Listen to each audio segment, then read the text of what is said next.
Catch a wave and you're sitting on top of the world.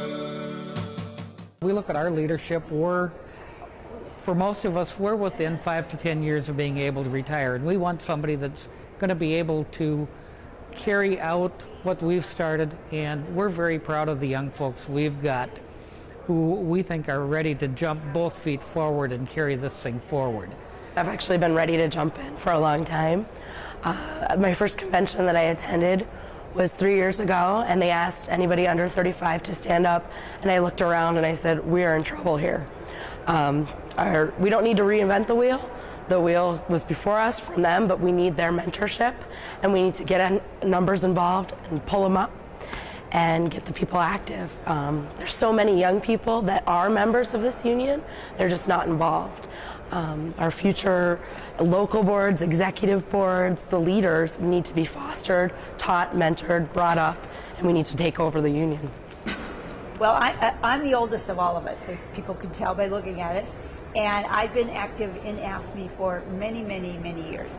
And part of the things I realized right from the beginning was that you have to build behind you. There has to be somebody to come to replace me, and so I looked around and I found Tom. And Tom and I became friends, and we began to work together, and he learned wonderful things. And he has now stepped up into a leadership position in the union, in a leadership position in the city. And I'm just very proud that when I leave, someone like Tom is going to be there to take my place. Never forget that day, 16, 15 years ago, Robin Madsen and Jerry Surfling in the back of a city council meeting doing this to me, both smiling, and then I was brought in, and here I am 16 years later. It's just doing what's good, what's right. Robin has put me in every position I need to be in to say the right things. And moving on to Tabitha here.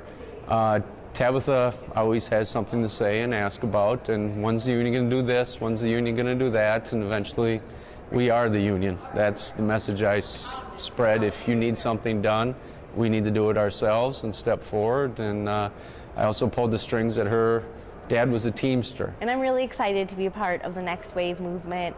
I grew up in a blue-collar Teamster home, and it's just a way for me to be involved and, go back to some grassroots organizing and really help rebuild the middle class and rebuild the labor movement. And if young people don't get involved now, then when are we? We need to be the trained, mentored next leaders of AFSCME.